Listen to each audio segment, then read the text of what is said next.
a senadora Ana Amélia será mesmo a vice na chapa de Alckmin. A confirmação foi dada pelo próprio Tucano durante sua entrevista ao programa central das eleições da Globo News. Alckmin chegou a chamá-la de vice dos sonhos e ressaltou a presença de uma mulher em sua chapa. Quem não gostou nada desse acerto foram os petistas e bolsonaristas. Os dois grupos inundaram as redes sociais com críticas a ela.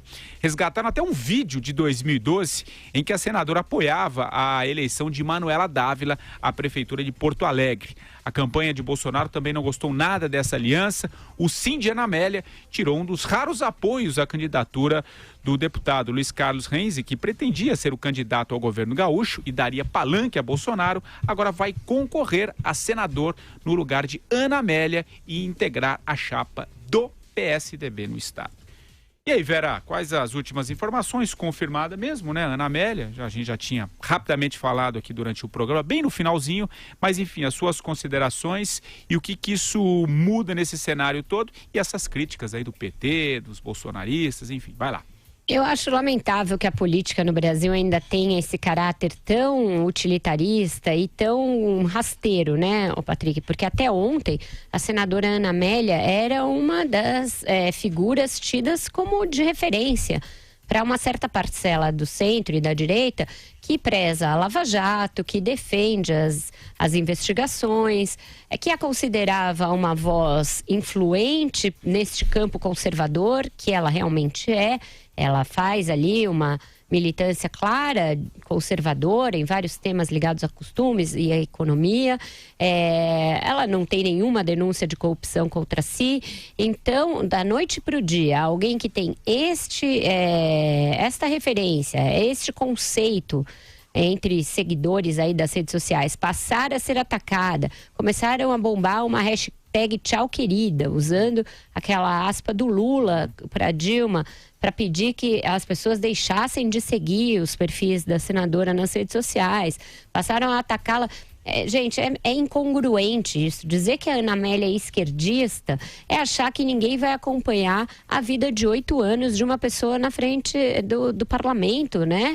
O que ela votou, o que ela disse, como ela se portou. Ela votou pela abertura de processo contra Renan, contra Aécio Neves, sempre na proa das investigações, sempre dando a cara para bater. Então, pode não se gostar da pessoa pelo que ela é, pelo que ela de fato representa. E aí eu acho que a esquerda tem com ela algumas divergências. Agora, você ficar querendo desconstruir a imagem da pessoa com base em coisas que claramente não são verdadeiras, isso eu não acho razoável. Não acho que isso engrandeça o debate, acho que só empobrece, só contribui para essa barafunda de desinformação em que a gente está mergulhado nessa eleição e cuja função deste programa é desembaralhar, porque aqui não vai se ver desinformação, aqui não vai se ver análise barata, se vai ver tentativa de categorizar e rotular as pessoas por aquilo que elas não são.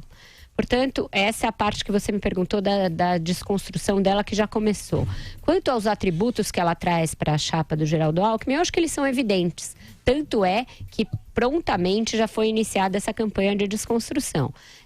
A gente falou aqui de alguns desses atributos ontem e ficou claro que o Geraldo Alckmin também está pronto para usá-los, porque na entrevista à Globo News fez várias referências à senadora Ana Amélia, todas elas destacando justamente esses pontos que a gente falou aqui, o fato dela ser do Sul, o fato dela ser mulher, de trazer votos aí na centro-direita, etc, etc.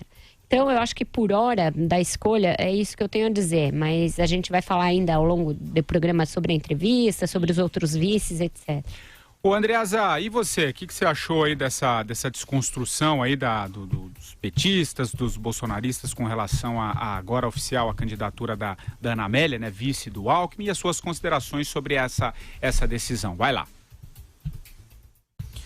No caso dos petistas, me parece uma obviedade e algo esperado, mas consistente com a história de embates entre eles, né? Especificamente no Senado, os embates que a Ana Amélia protagonizou, por exemplo, com a Gleisi Hoffmann, etc.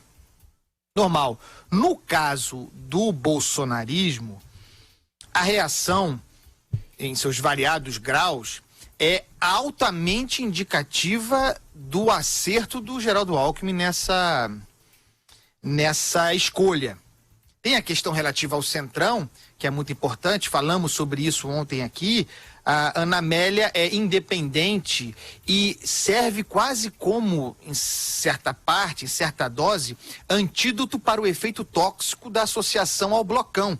Ela vem desse Blocão, mas com uma postura independente, inclusive mostrando que o Geraldo Alckmin não está tão preso a esse Centrão quanto se imaginava. Você é capaz de puxar da cartola uma senadora, uma política independente percebida pelo eleitorado como alguém honesta. Aí começa a se explicar o incômodo dos bolsonaristas, mas não é só isso. Mesmo bolsonaristas de bom nível, e eles existem, intelectuais do bolsonarismo, reconhecem que foi um ganho do Alckmin. Porque não é só a competição com a imagem de honestidade e de não culpabilidade relativa à Lava Jato que o Bolsonaro tem. Tem também a questão do agronegócio, em que ela é muito influente. E tem decisivamente a disputa eleitoral no sul do Brasil, na região sul do Brasil. Aí também entra o Álvaro Dias. A Ana Amélia é uma senadora que disputa votos com o Bolsonaro no sul. Me parece claro, e a entrevista do Alckmin ontem na Globo News deixou isso claro, me parece evidente que ela terá um protagonismo como vice, como raramente se vê. E especificamente na região sul, é como se ela fosse a candidata. E será explorada para isso. O simples fato, aliás, de ela haver desistido de uma candidatura ao Senado e uma vitória praticamente certa, uma reeleição praticamente certa, para se colocar nesse lugar incerto, considerada a posição do Geraldo Alckmin hoje, indica que ela vai botar a pele em jogo, que não assume uma função dessa sem espírito público. Então, o nó que se dá aí é muito evidente. E fica claro nesse movimento que não só, finalmente, o Geraldo Alckmin percebeu que o seu adversário por uma vaga no segundo turno é o Jair Bolsonaro, como esse movimento dá início concreto ao trabalho de enfrentamento. Ô Vera, falando em vice e de mulher também, né? Alguma novidade com relação a Marta Suplicy cotada para ser a vice aí do Meirelles na chapa pelo MDB? Tem sim, Patrick. A senadora Marta Suplicy anunciou agora há pouco, nesta tarde, que não só não vai ser vice do Henrique Meirelles, como está se desfiliando do MDB, e abandonando a reeleição, deixando a vida parlamentar e partidária. Diz ela na carta aberta aí ao partido e que ela enviou para mim e para outros órgãos de imprensa. Estou deixando a vida parlamentar e partidária, mas tenho muitos planos e estudo novas trincheiras de participação política na sociedade. Vou continuar sempre participando ativamente da política brasileira. Lançou uma carta aos paulistas, agradeceu os 8,5 milhões de votos que teve para o Senado em 2010, criticou os rumos aí da política, a estrutura dos partidos, a fragilidade dos partidos, diz que o Congresso se tornou refém de uma agenda atrasada, etc., e anuncia que está deixando por hora a vida partidária e política. Portanto, não vai ser vice, nem ao Senado. A eleição dela ao Senado já era uma eleição difícil, complicada. Ela vai enfrentar o ex-marido, Eduardo Suplicy, que deixou o Senado ali, perdeu, né, a disputa em 2014, desculpa. Mas tenta voltar e tem chance de voltar agora. São 2 vagas, né? Isso. E vai enfrentar também 2 candidatos do PSDB. Mara Gabrilli, que disputa com ela esse voto feminino, etc., e o Ricardo Trípoli. Então era uma eleição já complicada, complexa. E a história da vice não está aqui explicado por quê, mas não rolou, não aceitou o convite, está deixando o partido e por hora a vida partidária. O que você acha dessa informação aí, Marta Suplicy fora das eleições desse ano, o Carlos Andreasa? Patrick, em suma, entre ser vice do Henrique Meirelles e encerrar a carreira, ela preferiu encerrar a carreira. Vamos retomar um pouquinho o que a gente estava tratando na primeira notícia aqui, na abertura do programa, que tem a ver, né, com a Ana Amélia, com o Alckmin, porque eu queria trazer um pouquinho para vocês, para a gente discutir a entrevista, né, do do candidato Geraldo Alckmin à Globo News ontem. Foi o Alckmin de sempre, travado e de respostas prontas. Questionado sobre a aliança com o Centrão, o tucano afirmou que não se incomoda com isso. Quando o assunto foi para a economia, ele reafirmou que fará reformas nos 6 primeiros meses e voltou a negar que possa recriar o imposto sindical. A gente tratou disso aqui também. Disse ainda que vai desburocratizar o país e acabar com a estrutura cartorial.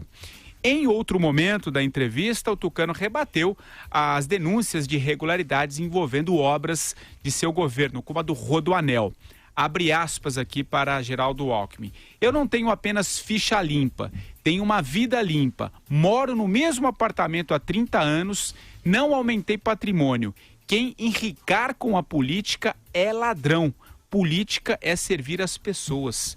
Fecha aspas. O que você achou da entrevista do Alckmin? Velho? Era possível recortar algumas frases e elas eram idênticas a outras entrevistas dele, no Roda Viva, aqui no Jornal da Manhã, em várias entrevistas. Aquela citação em latim, essa ali, eu não tenho só ficha limpa, eu tenho a vida limpa, ele falou aqui, falou sobre morar no mesmo apartamento, falou que não é possível querer colocar todo mundo no mesmo balaio de gatos, porque isso não é justo. Tirando essa parte que é a repetição, é lógico que o candidato não tem de mudar de opinião e tal, mas o que eu digo sobre o Geraldo Alckmin é que a fala é idêntica.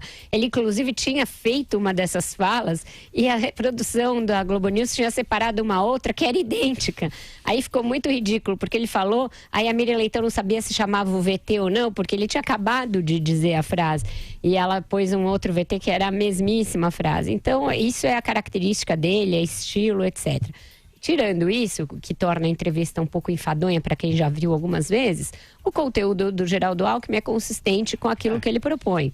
Ele dificilmente escorrega nas questões, ele as tem de uma maneira muito sólida, né, na mente, até porque ele, como se vê, decorou algumas coisas.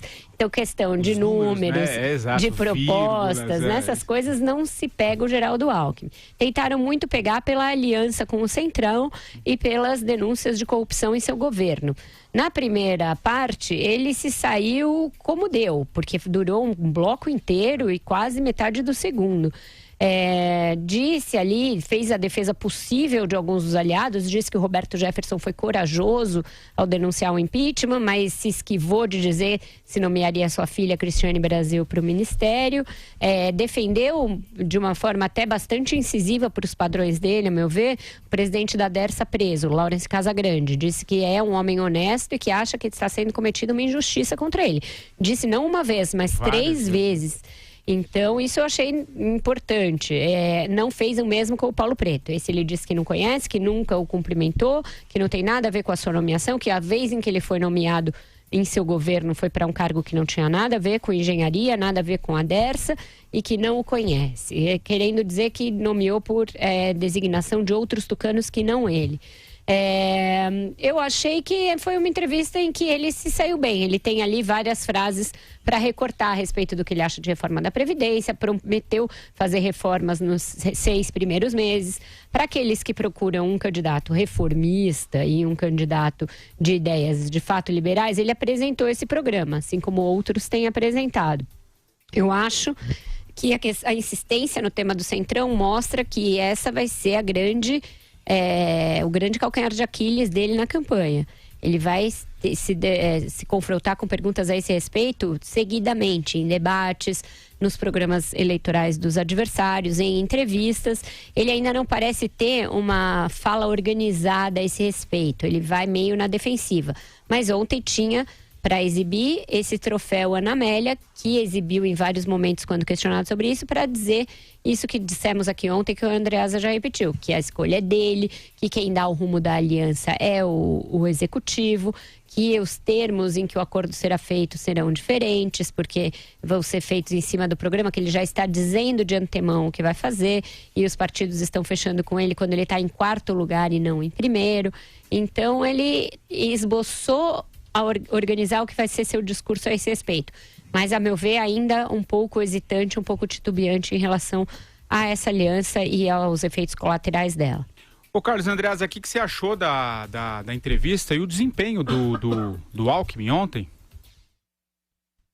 Achei muito chata a entrevista, porque sempre é. Porque sempre é. Certo? Sempre é. As pessoas cobram a gente, me cobram, para que eu comente as entrevistas do Geraldo Alckmin no Twitter, nas redes sociais. E eu não consigo comentar porque eu já comentei. E porque, com efeito, a entrevista do Geraldo Alckmin é sempre a mesma, independentemente da pergunta apresentada. Se pegar ontem o conjunto de perguntas e respostas, especificamente as respostas, e comparar com aquela feita no 3 em 1, quando comemoramos 1 ano, ele ainda era governador, longe de ser candidato a presidente, ainda era o Aécio Neves, o presidente do partido. As respostas são as mesmas, as citações, inclusive em latim, são as mesmas. Então, é chato, é enfadonho, é cansativo, ninguém aguenta. Isso do ponto de vista formal. O conteúdo do Geraldo Alckmin, considerando a fauna política brasileira, é o melhor possível. O sujeito tem clareza sobre o que diz, conhece profundamente, por exemplo, o sistema previdenciário, que é o grande desafio estrutural do Brasil que se apresenta aí. Tem, por exemplo, uma clareza sobre reforma política, fala com autoridade sobre isso. Agora, é chato demais. Tem uma curiosidade no Geraldo Alckmin, que quando ele é acusado de se aliar a partidos sujos, como vários desses que estão em seu arco de alianças, ele diz que o brasileiro vota em pessoas e reclama do sistema partidário, aí fala de sua reforma. Quando, no entanto, é associado aos indivíduos, a esses indivíduos que compõem os partidos, aí reclama do entrevistador estar fulanizando o discurso e diz que faz uma aliança com um grande arco de partidos e reclama do sistema político. É uma constante do Geraldo Alckmin para driblar, e terá de driblar muito, o embaraço decorrente dessa associação ao blocão. Ele quase diz, deveria dizer, né? Eu não tenho chance sem isso, minha gente. Se eu não tivesse esse blocão me apoiando e encontrando soluções criativas como a Ana Amélia, por exemplo, eu seria carta fora do baralho como o Ciro Gomes é agora. Graças ao apoio desse blocão, grande conquista dele, a última quinzena do Geraldo Alckmin é espetacular para ele politicamente. Conquistou o blocão, trouxe a Ana Amélia para si, para rebater o efeito blocão político sobre si. Se não tivesse isso, estava fora. Então agora ele tem 100% das suas condições políticas que precisa iniciar a campanha, converter em musculatura eleitoral. Essa é outra conversa. Mas nós não teríamos essa conversa aqui agora se ele não tivesse esse arco de apoio. Aliás, a entrevista foi ontem, né? Tem alguma notícia sobre a live do Bolsonaro? Eu assisti umas partes. Não, é muito difícil que uma ofensiva de redes sociais, ainda que coordenada entre as várias redes sociais dele, como foi, bata a audiência mesmo de um canal a cabo. No auge, eu assisti, estava 65 mil no YouTube. E mostrava o número do Facebook, tinha algo em torno de 19 mil assistindo ao vivo no Facebook. É um número altíssimo, né? Bastante significativo. Mas o áudio era ruim, a qualidade ali técnica claramente muito pior que uma entrevista. Então eu fiquei me alternando ali entre as duas coisas. Um patamar de críticas à imprensa muito alto, pelo fato de ele estar ao lado de dois influenciadores aí digitais do Twitter, seus apoiadores no Twitter, que fazem da pauta anti-imprensa uma constante nas suas postagens. E bastante pau ali, porrada na imprensa. Mas se ele pretendia usar isso para se contrapor ao Alckmin, funciona em certa medida. Aqueles seus seguidores nas redes sociais claramente vão acompanhá-lo e não vão ver o Geraldo Alckmin.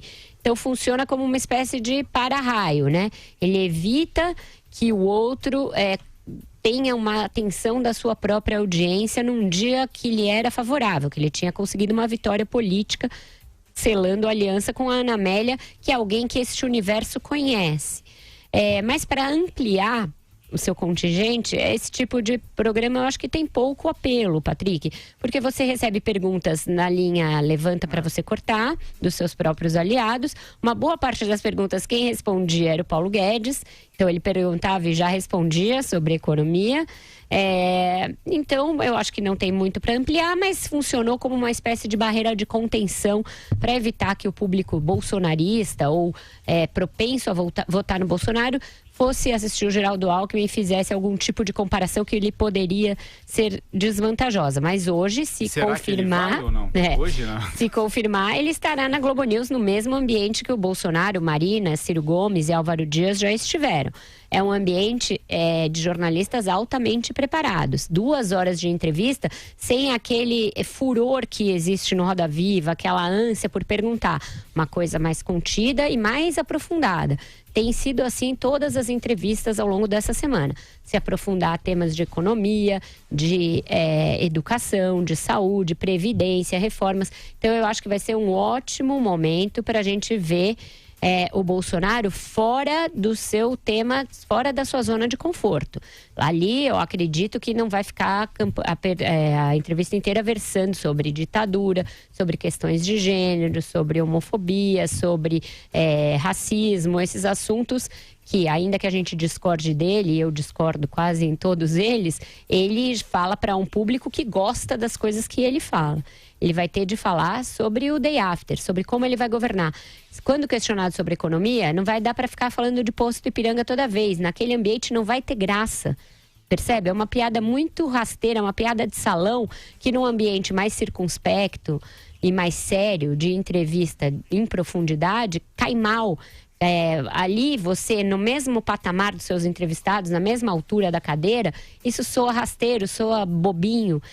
Ele não vai poder dizer que não se aprofundou em economia, apesar de estar 28 anos no Congresso, porque não era da Comissão de Orçamento, porque certamente alguém ali vai lhe retorquir. Mas, deputado, o senhor tem de votar esses temas no plenário. O senhor votou como? Pediu cola para alguém? O Paulo Guedes estava lá apertando o botão para o senhor? O senhor teve de votar o orçamento da União durante 28 anos no plenário. Não precisa ser da comissão. Então as pessoas vão ter chance de retorquir essas respostas rasas e ensaiadas que ele deu no Roda Viva. Andreasa, é mais negócio para ele ir ou não ir a entrevista? Claro que parece que está confirmado mesmo, mas ele mais ganha ou mais perde aí nesse caso? O que você acha? Patrick Santos, a entrevista é dura. Respeitosa, porém dura. Foram duros com o Geraldo Alckmin ontem, bastante duros. E as perguntas cujas respostas deixavam brechas eram insistidas, né?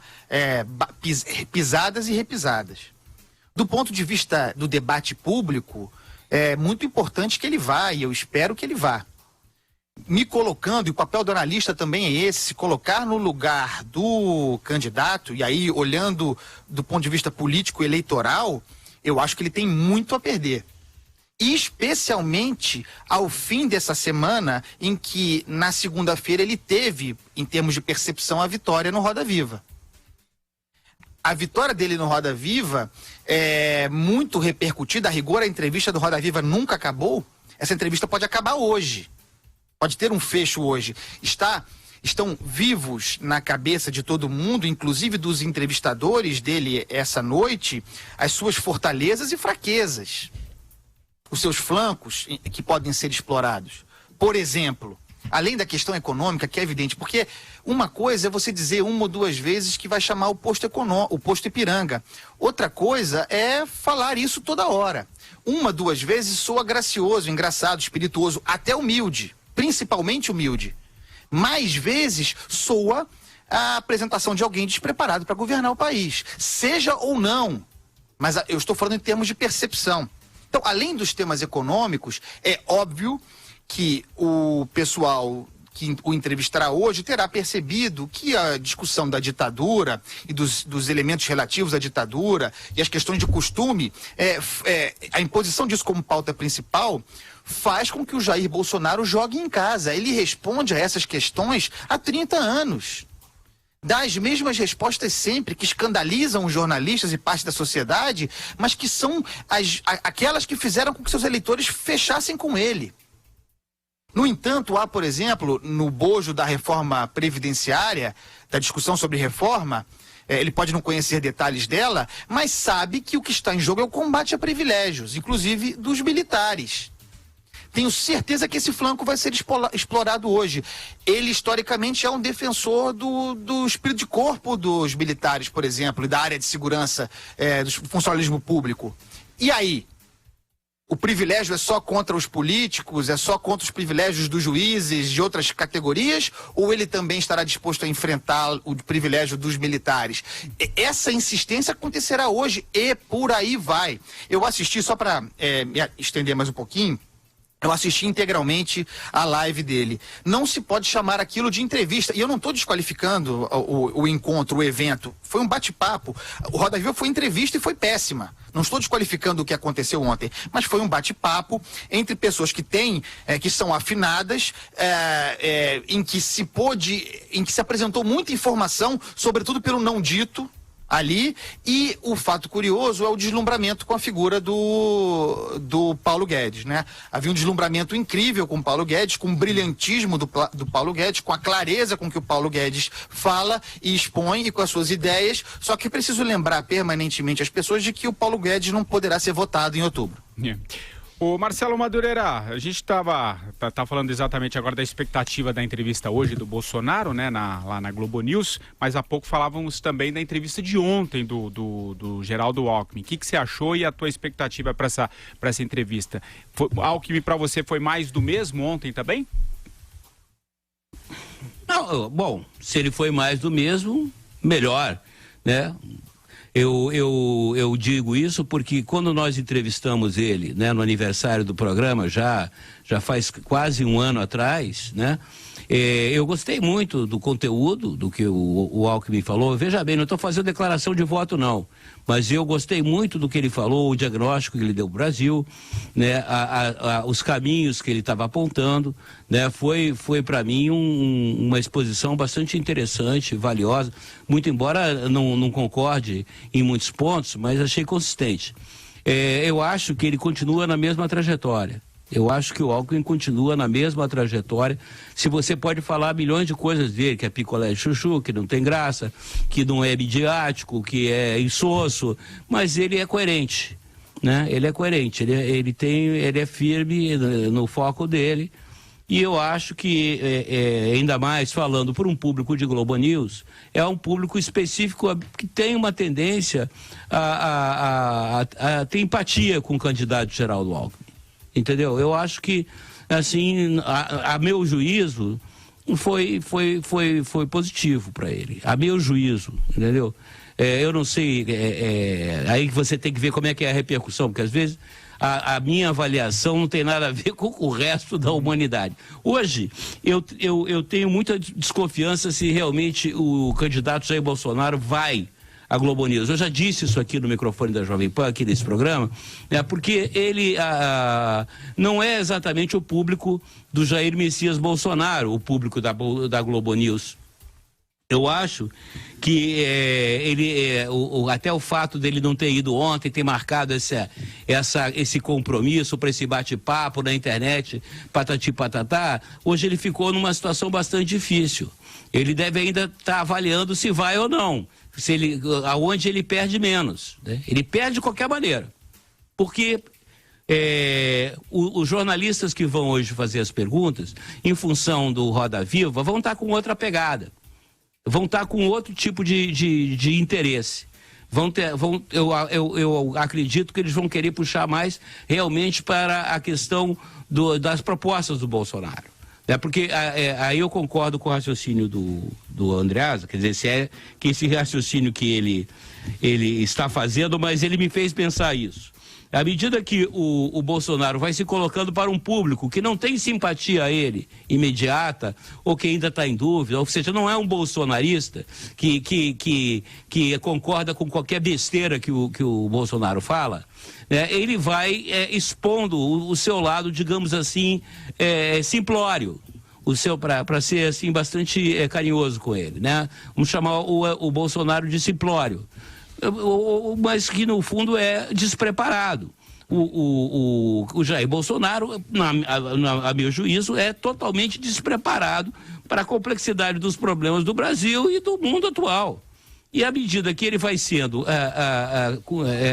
você faz perguntas mais objetivas, pontuais, vai tirando ele do posto Ipiranga, vai tirando ele da aba do Paulo Guedes. Eu acho que ele vai mostrar o seguinte: ele não tem a menor condição de ser presidente da República do Brasil, da Nicarágua, de lugar nenhum. Legal. Mas não sei se ele vai. Ô, Patrick. Oi, Andreasa, vai lá pra gente Patrick, depois fazer a primeira parada. Certo. Eu também acho que nessa live de ontem, ele talvez tenha testado um modelo alternativo a apresentar quando começar o horário eleitoral na televisão. É uma espécie de concorrência, já que ele vai ter muito pouco tempo. Acho que também tem essa perspectiva de testes, de alternativa, mesmo de guerrilha de comunicação. Acho que ontem foi testado também. Ele vai ter de fazer isso e já disse que fará, mas eles fizeram várias pausas para ajustar o som. Peraí que a gente vai ajustar aqui o som. Se for isso, tá precisando contratar um marqueteiro ali para dar um tapa, que o negócio estava um pouquinho tosco para além da conta.